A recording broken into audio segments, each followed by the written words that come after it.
Queridos hermanos, iniciamos la lección divina de este día, martes 9 de julio, martes de la 14ª semana del tiempo ordinario. Por la señal de la Santa Cruz de nuestros enemigos, líbranos, Señor Dios nuestro, en el nombre del Padre, y del Hijo, y del Espíritu Santo. Amén. Señor mío, Dios mío, creo firmemente que estás aquí, que me ves, que me oyes. Te adoro con profunda reverencia, te pido perdón de mis pecados y gracia para hacer con fruto este tiempo de lección divina. Madre mía Inmaculada, San José, mi Padre y Señor, Ángel de mi guarda, interceded por mí. En la primera lectura de este martes seguimos leyendo el libro del profeta Oseas, capítulo 8, versículos 4 al 7 y 11 al 13. Esto dice el Señor: han nombrado reyes sin contar conmigo, han escogido príncipes sin saberlo yo. Con su oro y su plata se han hecho ídolos para su perdición. Tu becerro, Samaria, es repulsivo y mi ira arde contra él. ¿Hasta cuándo serán incapaces de purificarse los hijos de Israel? Un artesano ha hecho ese becerro, que no es Dios, por eso quedará hecho trizas. Siembran vientos y cosecharán tempestades. Su trigo no dará espigas, no producirá harina su grano, y si la produce, los extranjeros se la comerán. Efraín ha construido multitud de altares, y solo le han servido para pecar. Aunque yo les escribiera todas mis leyes, las ignorarían como si fueran de un extraño. Aunque inmolen víctimas en mi honor y coman su carne, no me dan gusto, pues tengo presentes sus culpas y castigaré sus pecados. Por eso volverán a la esclavitud. Palabra de Dios. Las palabras del libro del profeta Oseas hoy son palabras sumamente duras, pero además de una profundidad tremenda. Fíjate la frase con la que hemos iniciado la lectura. Han nombrado reyes sin contar conmigo y han escogido príncipes sin saberlo yo. ¿Cómo actualizamos esta frase en nuestros días? Bueno, viendo cómo elegimos nuestras autoridades, cómo escogemos a nuestros candidatos. ¿Cuántas veces es tan difícil explicarle a un católico que al momento de votar debe ponerse en oración? Debe reflexionar sobre a quién le está dando el voto y que lógicamente hay condiciones en las cuales se nos hace imposible darle el voto a ciertos candidatos. Si un candidato está abiertamente en contra de los principios morales fundamentales, ¿cómo puedo yo, como católico, darle mi voto? No puedo. ¿Por qué? Porque no me hace falta ni siquiera consultarle a Dios si estará de acuerdo o en desacuerdo. Si un candidato efectivamente está en contra de la moral cristiana, no hay nada que ni siquiera cuestionarse. Pero lamentablemente, como se nos ha desarrollado esa división de vida, muchos católicos piensan que hay cosas que sirven para la vida íntima, la vida privada, la vida familiar, la vida religiosa, pero que otros son los parámetros que funcionan para la esfera pública. No, hermano mío, yo tengo una sola vida. No puedo tener una fachada para una cosa y otra fachada para otra cosa. No puedo disfrazarme un momento de católico y disfrazarme otro momento de una persona que, no puede mostrar su religión. No, yo soy de Cristo. Ayer, hoy y siempre. Siempre tengo que ser el mismo. Y mis valores cristianos tienen que marcar toda mi existencia y en todos mis actos. Y lógicamente que al momento de elegir gobernantes, esto va a ser sumamente importante. Continúa el profeta Oseas y nos dice, con su oro y su plata han hecho ídolos. La fabricación de ídolos que da tanta ira, tanta rabia al Señor. Mi ira arde contra Él porque se han hecho becerros. ¿Y qué es lo que pasa con los ídolos? ¿Hasta cuándo serán incapaces de purificarse? Un artesano ha hecho ese becerro que no es Dios. Piensa, por ejemplo, en los ídolos, en las idolatrías en las cuales cae la gente normalmente. Oye, cuando tenemos tantos amuletos dando vueltas entre católicos, no, es que esto me protege. Yo le estoy dando un poder a ese amuleto. ¿Por qué? Porque confío en él. Confío en el poder del amuleto que me va a defender. No confío en Dios. Piensa, por ejemplo, en esas personas que creen en los horóscopos. Ay, pero es que el horóscopo, ¿no te das cuenta quién ha escrito el horóscopo? Es exactamente lo que está diciendo la escritura. ¿No se dan cuenta de que lo ha hecho un artesano? Un artesano ha hecho ese ídolo, ese becerro. Y por eso no servirá de nada. Quedará hecho trizas, dice el Señor. Si nosotros vemos las idolatrías del mundo, tenemos que encontrar, en primer lugar, además, hoy, la idolatría de la opinión. La opinión que está incluso por sobre la palabra de Dios. El otro día siempre leo los comentarios que escriben en la Lección Divina. No los respondo casi nunca porque no me da la vida, pero procuro leerlos porque me inspiran, me llenan de muchas ideas también. Pero escuchaba, o mejor dicho, leía un comentario que decía algo en contra de la confesión sacramental. Decía, y es mi opinión. Así es, hermano mío, es tu opinión. Tu opinión. ¿Por qué crees en tu opinión? ¿Por qué tienes fe en tu opinión? Dios me libre, pensaba en ese momento, de opinar. Yo no me dedico a opinar. Yo me dedico a leer la palabra de Dios e interpretarla a la luz de la transmisión, de la revelación de Dios que se contiene y se mantiene en la iglesia. Pero yo no me dedico a predicar mi opinión. Dios me libre de eso. No es este un espacio para la opinión. ¿Y por qué no? Porque a nadie le interesa mi opinión. A nadie le interesa mi opinión, no es relevante ni interesante, como a mí tampoco me interesa la opinión de los otros, porque no estamos hablando de cuestiones opinables. Cuando yo hablo de la palabra de Dios, no estoy hablando de aquello que puedo opinar o no. ¿La puedo entender o no la puedo entender? ¿Puedo hacer una correcta interpretación de la palabra de Dios y acercarme cada vez más a la verdad en su plenitud? ¿O puedo hacer una mala interpretación y estar completamente equivocado?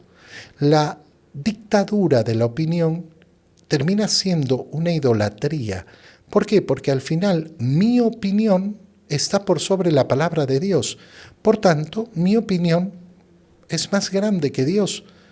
¿Quién termina siendo entonces mi ídolo? Yo mismo.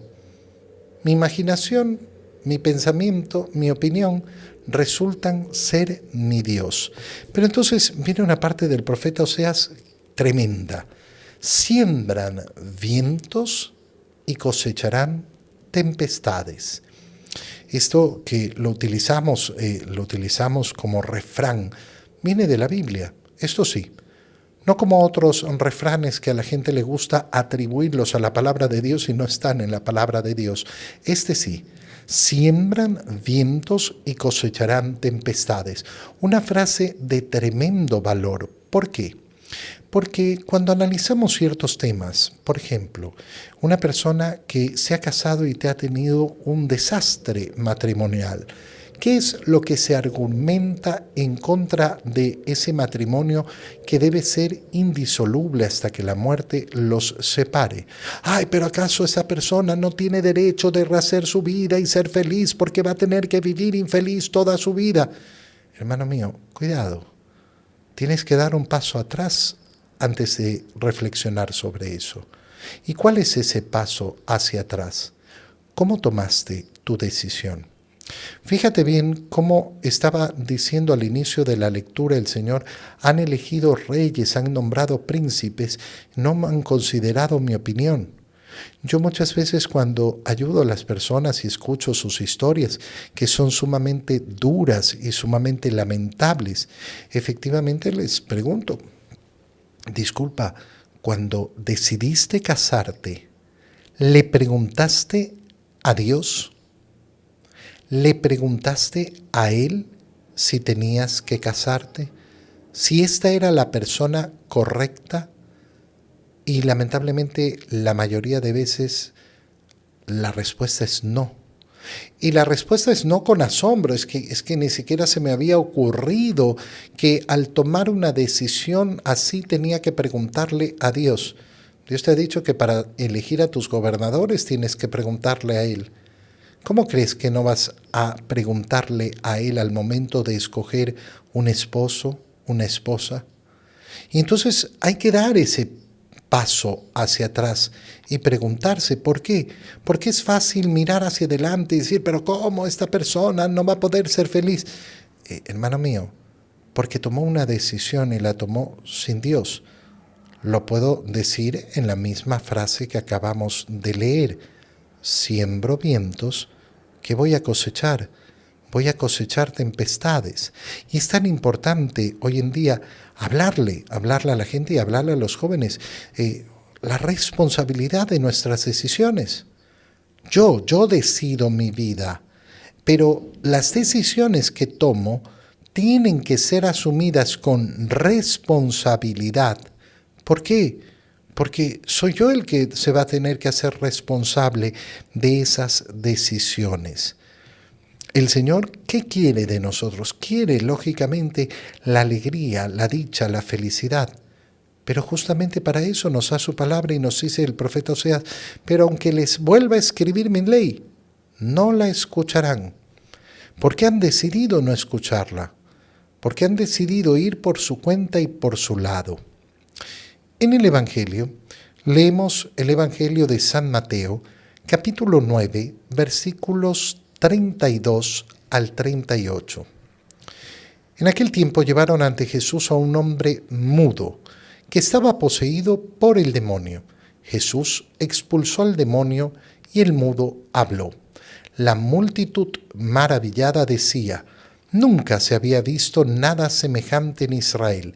Pero los fariseos decían: expulsa a los demonios por autoridad del príncipe de los demonios.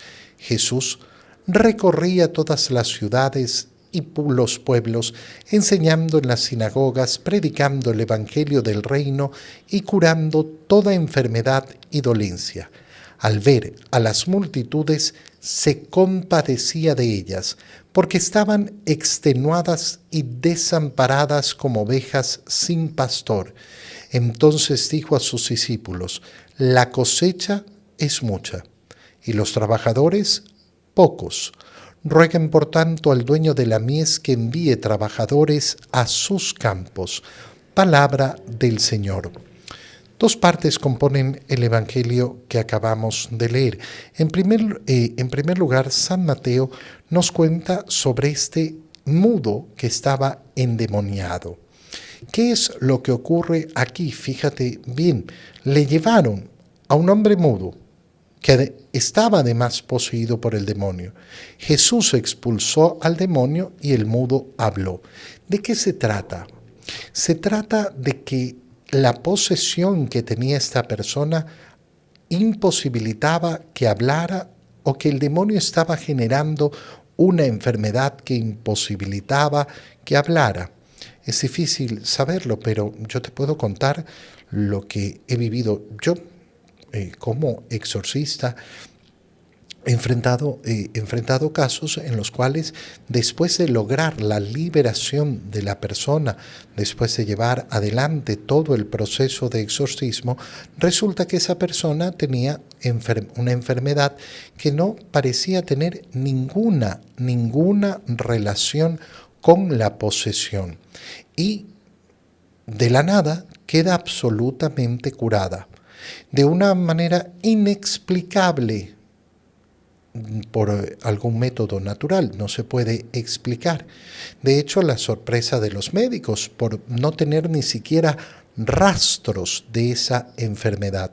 Entonces, efectivamente, la posesión puede producir, el demonio puede producir muchas enfermedades, pero hay que tener mucho cuidado. ¿Por qué? Porque cuando las personas malinterpretan esto, creen que pueden atribuir a sus enfermedades solo el tema de la intervención del demonio. Y esto lleva un grave riesgo. ¿Por qué? Porque hay personas que dejan de buscar la sanación por la vía habitual. ¿Cómo debo buscar sanar mis enfermedades en la actualidad? Bueno, a través de la medicina. Si mi problema, en cambio, no es de una enfermedad normal, si tengo otras alteraciones, bueno, entonces buscaré esa ayuda espiritual. La ayuda espiritual siempre y la salud espiritual siempre va a beneficiar nuestra salud corporal, pero no podemos de ninguna manera dejar de lado la búsqueda de esa salud física a través de los medios normales, a través de los medios médicos. A mí muchas veces me toca decirle a las personas, oye, disculpa, pero tienes que acudir al médico. No, porque yo estoy seguro que yo, a través de una buena vida santa, comulgando y confesándome, viniendo a misa, voy a salir adelante. No. Vas a salir adelante con mucha más facilidad teniendo esa vida fuerte, espiritual, en la gracia de Dios, pero acudiendo a la medicina, acudiendo a ese médico.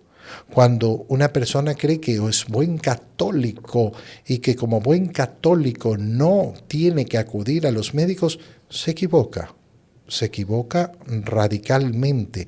Entonces hay que tener mucho cuidado.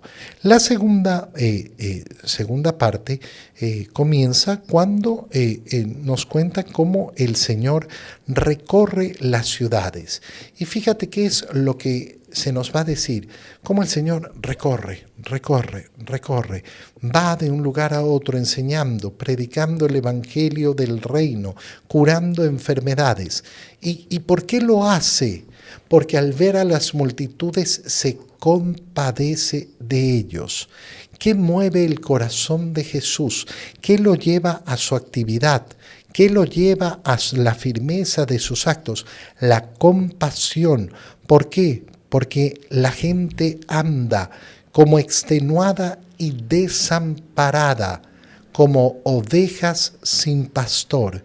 ¿Y qué es lo que necesitan?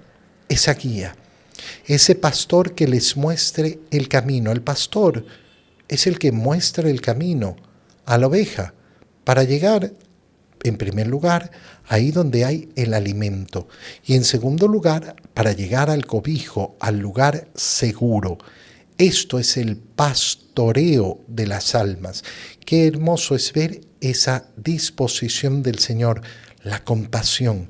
¿La compasión qué significa? Significa ponernos en los pies del otro.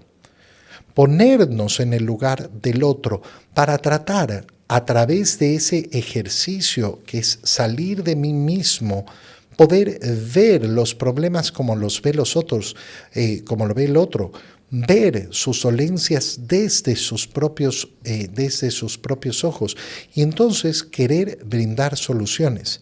Pero el Señor dice, la cosecha es mucha y los trabajadores pocos. Los trabajadores que deben ayudar en esta labor de pastoreo son pocos. Rueguen por tanto al dueño de la mies que envíe trabajadores a sus campos. rueguen, rueguen. Y tú y yo nos tenemos que hacer una simple pregunta. ¿Estoy rogando? En primer lugar, por las vocaciones sacerdotales. ¿Las pido? Pido sacerdotes santos, pero la vocación no es solo sacerdotal, la vocación es también la vocación religiosa.